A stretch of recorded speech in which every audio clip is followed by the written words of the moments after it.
आता आपल्या आवडत्या मालिकेचे संपूर्ण भाग मालिका प्रसारित झाल्यानंतर लगेचच पाहू शकता फक्त सन नेक्स्ट वर. भारतातील प्रेक्षकांसाठी मोफत सेवा.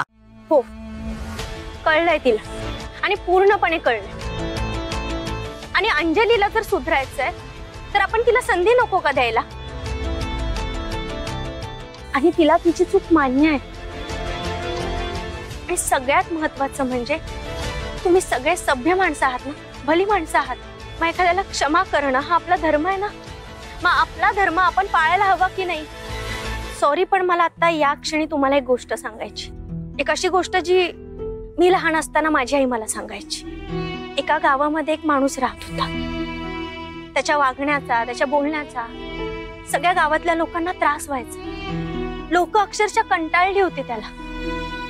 गावातल्या लोकांनी ठरवलं की याला याच्या कर्माची शिक्षा मिळालीच पाहिजे. म्हणून गावातल्या लोकांनी एक दिवस त्या माणसाला एका झाडाला बांधलं आणि गावातल्या लोकांनी ठरवली की आता ह्याला दगडाने ठेचून मारायचं. गावातली लोक त्या माणसाला मारायला जाणार तोपर्यंत त्या गावात एक ऋषी आले आणि गावातला हा सगळा प्रकार बघून त्या ऋषींनी विचारलं की काय झालंय. तेव्हा गावातल्या लोकांनी हा घडलेला सगळा प्रकार त्या ऋषींना सांगितला. ऋषी पण म्हणाले अगदी बरोबर आहे, या माणसाला त्याच्या चुकीची शिक्षा झालीच पाहिजे. पण पहिला दगड तोच व्यक्ती मारेल ज्या व्यक्तीने आयुष्यात कधी चूकच केली नसेल. आणि ऋषींचं हे वाक्य ऐकताच गावातली लोक थांबली. त्यांच्या डोक्यात प्रकाश पडला आणि त्या व्यक्तीला न मारता गावातल्या सगळ्या लोकांनी त्याला सुधारण्याची एक संधी दिली. माझी तुम्हा सगळ्यांना हीच विनंती की अशी संधी आपण अंजलीला पण द्यायला हवी. आणि मला खात्री आहे की आपली निराशा नाही करणार. हो ना सई, तू खूप चांगली आहेस म्हणून तू हिच्याबद्दल पण चांगला विचार करतेस. तुला पुळका येतो हिचा, पण खरंच हिला सुधारायचं आहे का? हे सगळं ऐकायला बोलायला बरं वाटतं, पण ह्या अंजली सारख्या मुलीला कितीही संधी दिली तरी ते सुधारत नाहीत. हिला संधी द्यायची म्हणजे आपली मुलं बिघडणार, हे का आम्हाला परवडणार? आम्हाला अंजली ह्या सोसायटी मध्ये नको आहे. अरे एक मिनिट.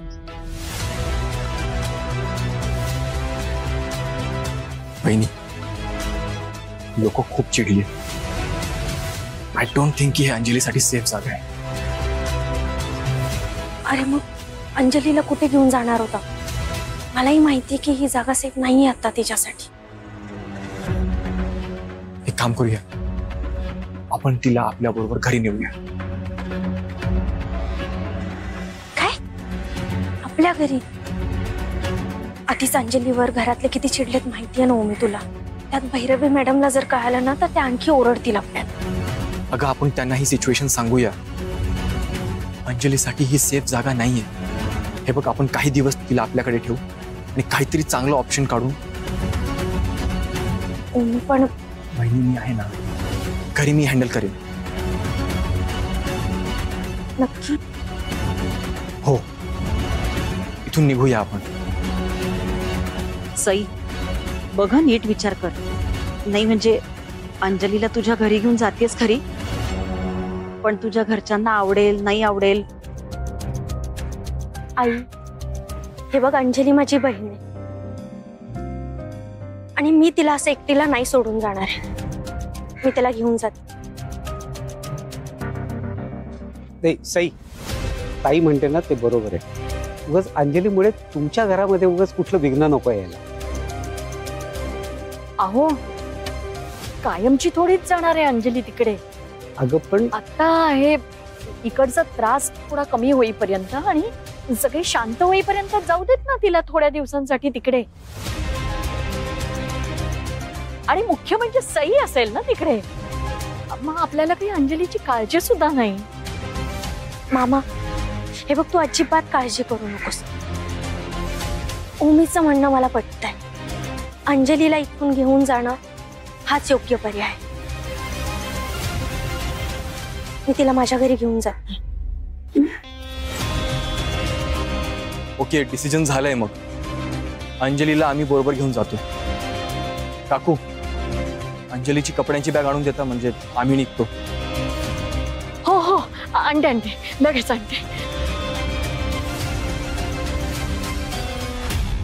तुमच्या म्हणण्याप्रमाणे आम्ही अंजलीला आमच्या बरोबर घेऊन जातोय.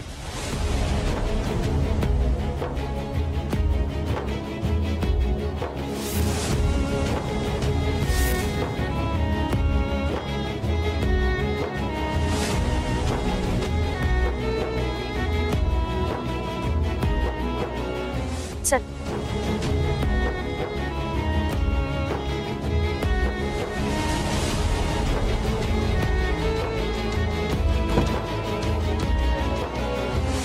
नीट राहा बाळा. सईला, सईच्या घरच्यांना त्रास होईल असं काही वागू नकोस.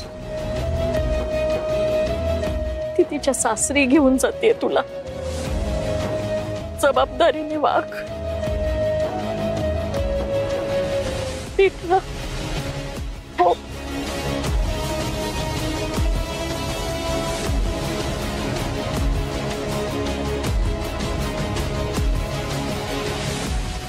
मामी, हात नको जोडूस आणि काळजी करू नकोस. मी सांभाळेल अंजलीला. चल.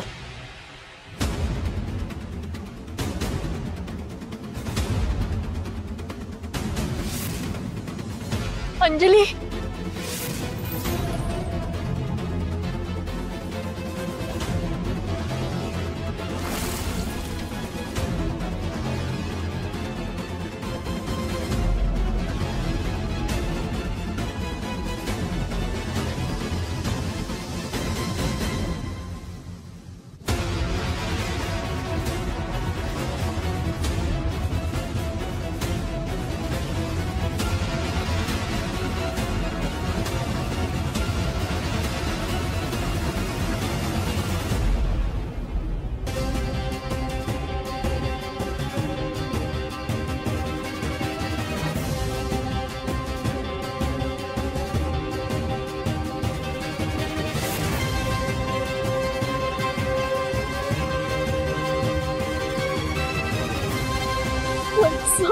अगं वहिनी, वहिनी उठ बरं. वहिनी हे काय करते सगळं? पंच, सई किती समजूतदार मुलगी हो. माझ्या अंजलीला जेलमध्ये जाण्यापासून वाचवलं. त्या पोलिसांची जर सई बोलली नसती ना, तर अंजलीचं काही खरं नव्हतं. ती आता तिला आपल्या घरी सुद्धा घेऊन चालली आहे. किती कोणी लेक आहे हो तुमची.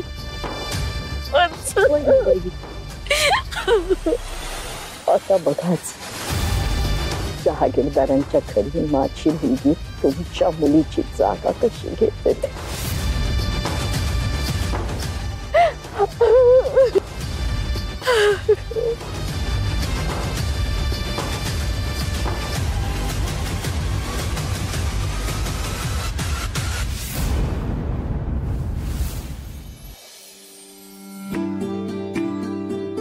देवी आई, एखाद्या माणसाने किती चांगलं असावं, याला काही मर्यादा आहे की नाही? सई माझी सून स्वभावाने इतकी चांगली आहे. आता तू म्हणशील ही बाई वेडीबिडी आहे की काय? इतकी चांगली सून मिळाली आहे तरी तक्रार करते. मी तक्रार नाही करत. मलाही तिचं खूप कौतुक आहे. मला तिची खूप काळजीही वाटते. तिची बहीण अंजली ती संकटात आहे हे कळल्यावर सई धावत गेली तिच्या मदतीला. ती तिच्याशी इतकं दुष्टपणे वागली तरी ते सगळं विसरून सई धावत गेली. इतकी साधी सरळ मुलगी मी तरी आजपर्यंत पाहिली नाही. सईमध्ये एखादा दोष शोधायला जावा म्हटलं ना तरी सापडायचा नाही. असं असूनही आमच्या भैरवीताई, त्यांना सईमध्ये चांगलं काहीच दिसत नाही. त्या ज्या पद्धतीने तिच्याशी वागतात ना, ते मला अजिबात आवडत नाही. आणि सईचा स्वभाव असा आहे ना, सगळ्यांच्या मदतीला अगदी धावत जाईल ती. पण तिला जेव्हा गरज पडते तेव्हा तिच्या तिच्या मदतीला कोणी नसतं, पण असं म्हणतात ना, परमेश्वर ज्याच्या पाठीशी असतो त्याला कशालाच घाबरायची गरज नसते. माझ्या सईच्या कठीण काळात तिच्या पाठीशी खंबीरपणे उभी राहा, म्हणजे तिचं कोणीच काही वाकडं करू शकणार नाही.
सई, हे काय? ही का आली आपल्या घरी? आई, अंजलीला चाळीतले लोक घरात राहण्याची परमिशन देत नव्हते. अशा वेळेस ती बिचारी एकटी कुठे राहिली असते, म्हणून मी तिला इथे घेऊन आले. अगं, म्हणून तू तिला तिची आपण दुसरीकडे कुठेतरी सोय केली असती.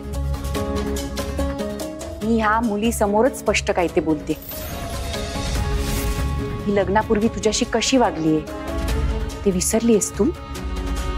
आई, हे बघा, अंजलीवर खूप वाईट वेळ आलीये आणि तिला आता माझ्या मदतीची खूप गरज आहे. आणि ती बहीण आहे ना माझी, मग तिला मदत मी नाही करणार तर कोण करणार? तू इथे जरा ये इथे. अगं, तू खूप साधी आहेस ग, म्हणून तुझी जास्त काळजी वाटते. तू चांगली आहेस पण म्हणून जग चांगलं आहे असं नाहीये. ही मुलगी तुझ्याशी इतकं दुष्टपणे वागली आणि मला माहितीये माणसं बदलतात, पण ही अंजली बदलणाऱ्यातली असं मला अजिबात वाटत नाही. आई, आई बघा, अंजली खूप अडचणीमध्ये आणि तुम्ही म्हणताय तसं ती कदाचित नसेल सुधारलेली, पण आता तिला सुधारण्याची इच्छा आहे की नाही? मग अशा वेळेस आपण तिला एक पण संधी नको का द्यायला? नाही अगं, तुझं मन खूप मोठं आहे म्हणून तू हे सगळं बोलतेस. तू हिला संधी द्यायला निघालीस, पण हिने त्याचा गैरफायदा घेतला तर मग काय करणार आहेस तू? माणसाने इतकं पण चांगलं असू नये ग बाळा. तुझ्याशी तर वाईट वागली आहेच, पण हिच्यामुळे आपल्या कुटुंबाची इतकी बदनामी झाली. हिच्यामुळे जागीरदारांना सगळ्यांसमोर मान खाली घालायला लागली. तू एक वेळ हिला माफ करशील, पण ह्या घरातलं तिला कोणीही माफ करेल असं मला अजिबात वाटत नाही. आई, आई तुमचं म्हणणं बरोबर. अंजली अशी वागली की ज्यामुळे तिला कधीच कोणी माफ करू नाही शकणार. आणि मी म्हणतही नाहीये की तुम्ही तिला माफ करा. माझं फक्त एवढंच म्हणणं आहे की तुम्ही तिला समजून घ्या. आई बघा, अंजली खूप मोठ्या अडचणीत आहे. एकतर चाळीतले लोक तिला घरामध्ये राहण्याची परमिशन देत नाही. अशा वेळी तिला एकटीला सोडणं किती बरोबर आहे मला सांगा. आई माझं ऐका ना, प्लीज तिला आपल्या घरी राहू द्या, प्लीज. अगं पण मम्मा, ऍक्च्युली मम्मा, मीच वहिनीला म्हणालो की आपण अंजलीला घेऊन आपल्या घरी जाऊया म्हणून. मम्मा तूच नेहमी म्हणतेस ना की आपण लोकांची मदत करायला हवी. हो, मीच नेहमी म्हणते की आपण लोकांची मदत करायला हवी. पण एखाद्याने जर आपला विश्वासघात केला तर कशाला करायची आपण त्याची मदत? सई, मी तुला सांगून ठेवते, हिच्यावर विश्वास ठेवून तू खूप मोठी चूक करतेस. पुढे जाऊन हिचा तुला नक्की त्रास होऊ शकतो. मी तुला आताच सतर्क करतेय सई. आई, एकदम करेक्ट बोलताय तुम्ही. माझ्यावर कोणी विश्वास ठेवावा की लायकीच नाही हो माझी. सई, अगं आतापर्यंत खूप सहन केलंस ग तू माझ्यासाठी. पण आता माझं तुझ्या घरात येण्यामुळे जर तुझ्या सासरी काही प्रॉब्लेम होणार असेल तर नको, मी नाही राहणार इथे. मी जाईन कुठेतरी. आणि सई, तू नको हा टेन्शन घेऊस, मी करेन मॅनेज. सॉरी काकू, खरंच सॉरी. माझ्यामुळे तुम्हाला खूप त्रास झाला ना. I am really sorry.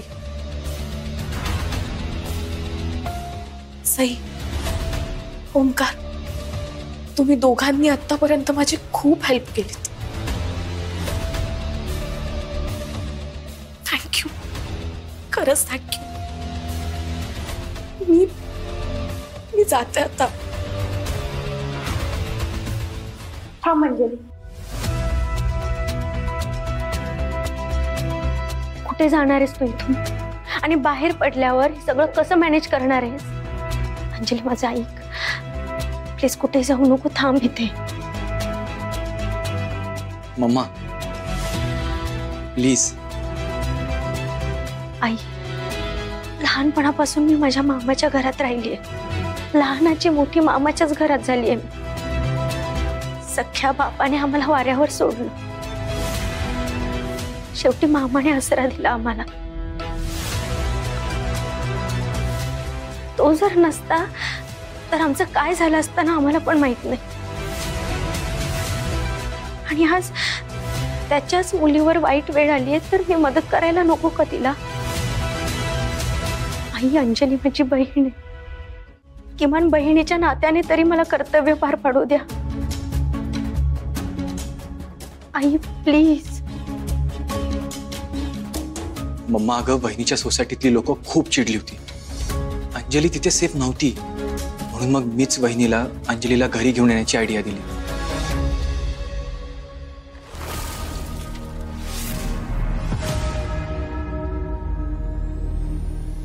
ही काय करते इथे?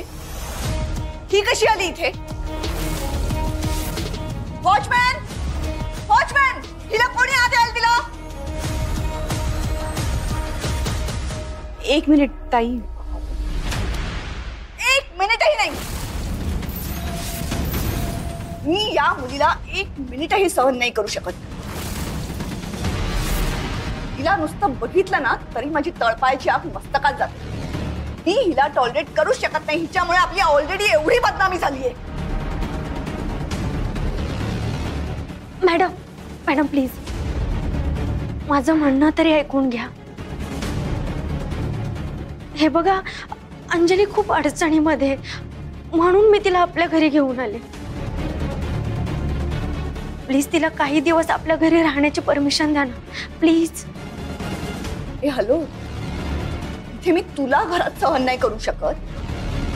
तू दिवसभर घरात असतेस ना त्यानेच मला एवढं इरिटेट होतं. त्यात ही तुझी बहीण इथे येऊन राहणार म्हणजे डबल इरिटेशन. नाही ना, हे सगळं मी नाही सहन करू शकत. आणि काय ग, लाज लज्जा शरम असं काहीच नाही का तुला? एवढं तुझ्याबद्दलच बोलते मी. अजून कोणी नाहीये इथे असं तुझ्यासारखं निर्लज्ज. निघ इकडून. वहिनी, हिला बाहेर जायला सांग ना. आउट गा. चल निघ. मामा, I am really sorry.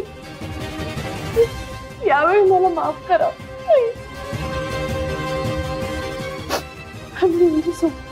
Okay, उठ उठ ग. पाय पकडून बसू नकोस. चल उठ.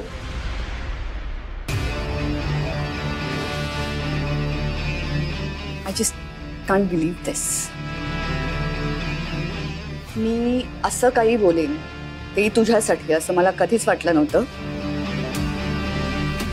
पण स्वतःची चूक कबूल करणारे आणि त्यासाठी जेन्युइनली माफी मागणारी माणसं मला आवडतात. नाहीतर काही माणसं असतात ते चुकाही करतात आणि माफी मागताना त्यांना लाजही वाटते. आणि जर माफी मागावीच लागली तर अशी माफी मागतात जणू काही समोरच्यावर उपकार करताय. ठीक आहे, तू या घरात राहू शकतेस, पण एक अट आहे. या घरात तुला राहायला देतोय याचा अर्थ हे घर तुझं होत नाही. हे घर माझं आहे आणि या घरात तुला राहायला दिलंय याला उपकार समजायचं. असं सोफ्यावर लोळत नाही पडायचं, नुसतं इकडे तिकडे रेंगाळत नाही बसायचं. लवकर बाहेर पडायचं, काम शोधायचं आणि इथून चालतं व्हायचं. घरात बसून फुकटचं आयतं खाणारी माणसं मला तशी नाही आवडत. Got it? ओमी, हिला हिची रूम दाखव. अंजली